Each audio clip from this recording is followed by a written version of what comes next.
America मान रहा है कि उसका फाइटर जेट ईरान में गिरा है और फाइटर जेट के पायलट और क्रू वहां है या नहीं पता।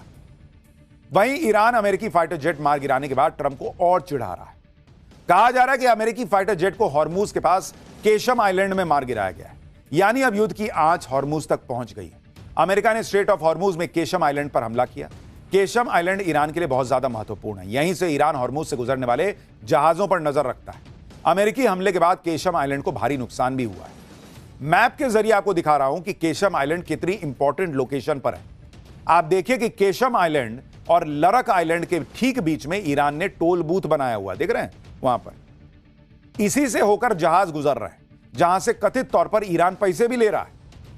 केशम आइलैंड पर हमले के बाद आज ट्रंप ने हॉर्मूज पर नया बयान भी दिया। ट्रंप ने कहा कि जल्दी हम स्ट्रेट ऑफ हॉर्मूज को आसानी से खुलवा देंगे।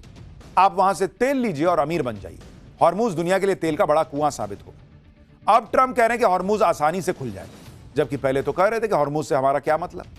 ट्रंप ने चीन को भी लपेट लिया, कहा कि हॉर्मूज में से सबसे ज्यादा तेल चीन का आता है, तो इसकी सुरक्षा चीन को करनी चाहिए। एक तरफ Donald Trump straight of Hormuz को खुलवाने का दावा करते करते थक गए।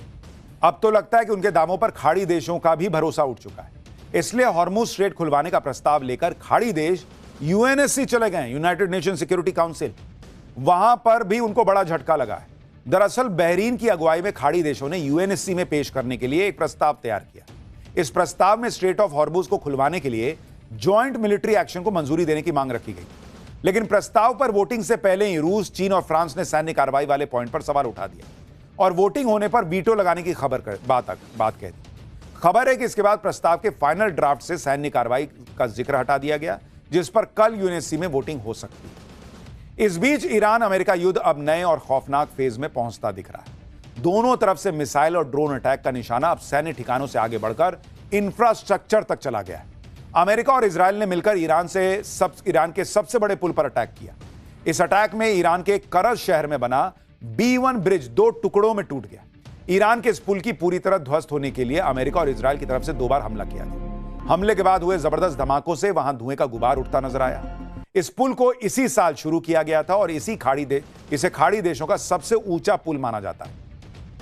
136 मीटर ऊंचा यह पुल करीब 1 किलोमीटर लंबा है, जिसे ईरान के सबसे बेहतरीन मॉडर्न इंफ्रास्ट्रक्चर प्रोजेक्ट्स में से एक माना जाता है। इस पुल को बनाने में करीब 3800 करोड़ रुपए खर्च हुए थे। इसे ईरान की राजधानी तेहरान और करज के बीच भीड़ कम करने और देश के उत्तरी इलाकों से कनेक्टिविटी बेहतर बनाने के लिए बनाया गया था। अमेरिका के हमले के बाद ईरान का यह पुल कैसे बीच से टूट चुका है, आप तस्वीरें देखिए। ट्रंप ने अपने सोशल मीडिया अकाउंट पर ईरान का पुल गिराए जाने का वीडियो भी शेयर किया। इसके साथ ही ट्रंप ने ईरान को एक और भयंकर तबाही से बचने के लिए वार्निंग दे दी। ट्रंप ने लिखा कि ईरान का सबसे बड़ा पुल ढह गया है, अब इसका दोबारा इस्तेमाल नहीं हो पाएगा। अभी और भी बहुत कुछ होना बाकी है। अब वक्त आ गया है कि ईरान कोई डील कर ले, इससे पहले कि बहुत देर हो जाए और उस देश का कुछ भी ना बचे जो अभी भी एक महान देश बन सकता है। क्यों भाई, तुम तो कह रहे थे ईरान हमसे डील कर रहा है, मेरी बात चल रही है, मेरी डील हो रही है। अब कह रहे हैं कि डील कर लो, नहीं तो कुछ नहीं बचेगा। एक और मैसेज में ट्रंप ने लिखा कि उनकी सेना, जो अब तक दुनिया की सबसे बड़ी और सबसे ताकतवर सेना है, उसने ईरान में जो कुछ बचा है उसे खत्म करना अभी शुरू नहीं किया है। अब पुल निशाना बनेंगे, फिर इलेक्ट्रिक पावर प्लांट बनेंगे, फिर ईरान की नई सरकार की लीडरशिप जानती है क्या करना और करना ही है, वो बहुत ही जल्द है करना होगा। ट्रंप युद्ध शुरू करने के बाद से हर दिन ईरान को एक धमकी दे देते हैं, लेकिन इस बार भी ट्रंप की धमकी का ईरान पर कोई असर होता नहीं दिख रहा। उल्टे अमेरिकी एयर स्ट्राइक में अपना सबसे बड़ा पुल गिराए जाने से ईरान और भड़क गया। ईरान ने ईंट का जवाब पत्थर से लेने का ऐलान कर दिया।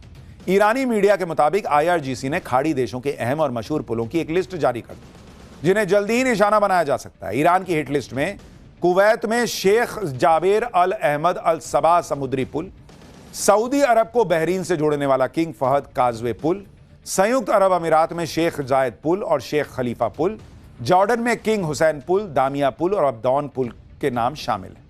यानी ईरान कह रहा है कि तुम मारो, मैं तुम्हारे दोस्त मार दूंगा, तुम मेरे पुल तोड़ो, मैं खाड़ी देशों के पुल तोड़ दूंगा, मैं मरूंगा लेकिन तुम्हारे खाड़ी देश के दोस्तों को मार के जाऊंगा। डोनाल्ड ट्रंप की सनक के चक्कर में खाड़ी देश बर्बाद हो रहा है। पूरी दुनिया में महंगाई का असर हो रहा है। यह आदमी की सनक ही खत्म नहीं होती बॉस। रोज उठ के नया नाटक, रोज उठ के नया नाटक। एक तरफ ईरान की सेना ने खाड़ी देशों के बड़े और अहम पुलों की हिटलिस्ट जारी की, वहीं ईरान के विदेश मंत्री अरागची ने भी दो टूक कह दिया कि ईरान किसी हाल में सरेंडर नहीं करेगा। उन्होंने पुल पर हुए हमले को अमेरिका के नैतिक पतन की शुरुआत बताते हुए ट्वीट किया कि अधूरे ब्रिज समेत दूसरे सिविलियन स्ट्रक्चर्स पर हमले ईरान को सरेंडर के लिए मजबूर नहीं कर पाएंगे। यह सिर्फ दुश्मन की हार उसके नैतिक पतन को दिखाता है। हर पुल और इमारत को और मजबूती से बना लिया जाएगा जिसकी भरपाई कभी नहीं हो पाएगी। वो अमेरिकी साख को हुआ नुकसान है। यानी ईरान कह रहा है कि हम तो पुल बना लेंगे, हम बिल्डिंग बना लेंगे, लेकिन तुम्हारी जो इज्जत की धज्जियां उड़ा दी अमेरिका की, वो कैसे रिपेयर करोगे? तुम्हारे जो इज्जत के तार तार कर दिए, उसको क्या सिलोगे बैठ के डोनाल्ड ट्रंप? अमेरिकी सुपर पावर स्टेटस को ईरान ने ऐसा डेंट दिया है बॉस, जिससे अमेरिका शायद ही कभी रिकवर कर पाए। ट्रंप बड़ी बड़ी बातें कर रहे हैं, ईरान ट्रंप की धमकी का जवाब मिसाइलों से दे रहा है। आप देखिए कि इजराइल के पेटा टिकवा शहर पर ईरान ने बैलिस्टिक मिसाइल से हमला कर दिया। ईरान की मिसाइल भयंकर तेजी से गिरी, जोरदार धमाका हुआ और सब कुछ हिल गया। ईरान ने इजराइल पर मिसाइल से हमला किया, जिसे रोकने के लिए इजराइल के 12 इंटरसेप्टर लॉन्च हुए, लेकिन इजरायली इंटरसेप्टर ईरान की मिसाइल नहीं रोक पाए और ईरान की मिसाइल जोरदार धमाके के साथ नीचे गिरी। ईरान क्लस्टर मिसाइल से भी इजराइल पर हमला कर रहा है। इसमें टारगेट पर पहुंचने से पहले मिसाइल से दर्जनों एक्सप्लोजिव अलग अलग निकलते हैं और टारगेट को तबाह कर देते हैं। ईरान ने इजराइल के हाइफा शहर पर भी जोरदार हमला किया। ईरान की मिसाइलों के हमले से हाइफा सिटी में भयंकर तबाही मची है। गाड़ियों में आग लग गई है, जगह जगह धुएं का गुबार दिख रहा है। ईरान की सेना ने हाइफा को टारगेट करते हुए मिसाइल लॉन्च करने के वीडियो जारी किए। ईरान धड़ाधड़ हमले कर रहा है, मिसाइल ड्रोन दाग रहा है, जबकि ट्रंप के मुताबिक तो ईरान की मिलिट्री पावर खत्म हो चुकी थी, तो वो कहां से मार रहा है? ईरान की मिलिट्री पावर को लेकर ट्रंप ने मनमर्जी के दावे किए जो सच नहीं निकले। अब अमेरिकी मीडिया हाउस इसकी सच्चाई बता रहे हैं। CNN की रिपोर्ट के मुताबिक अमेरिकी एजेंसीज का मानना है कि अभी भी ईरान के आधे मिसाइल लॉन्चर सुरक्षित हैं। ईरान के पास हजारों ड्रोन हैं, जिनमें से 50% अभी भी इस्तेमाल के लिए तैयार हैं, जबकि पीट हेगसेथ ने कहा था कि ईरान के मिसाइल और ड्रोन लगभग 90% कम हो गए। यानी ट्रंप और अमेरिका के रक्षा मंत्री अपनी पब्लिक को जीत का चूरन चटा रहे हैं। कुछ हुआ नहीं बॉस, ये कुछ नहीं जीते हैं। ये लोग बड़ा चढ़ा के डींगे मार रहे हैं, जिससे पब्लिक में ये इमेज बनी रहे कि अमेरिका कुछ कर रहा है और ईरान की सारी क्षमता को खत्म कर दिया है।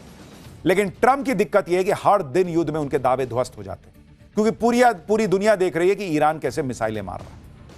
ईरान ने खाड़ी देशों में अमेरिकी ठिकानों पर जोरदार हमला किया। बहरीन, यूएई, कुवैत और सऊदी अरब में अमेरिकी बेस पर ईरान ने निशाना साधा। हालांकि अमेरिका और इजराइल ने भी ईरान में जमकर तबाही मचाई। तेहरान में इतना जोरदार धमाका हुआ कि कई इमारतें ध्वस्त हो गईं। ऐसा लग रहा है जैसे प्रलय आ गई है।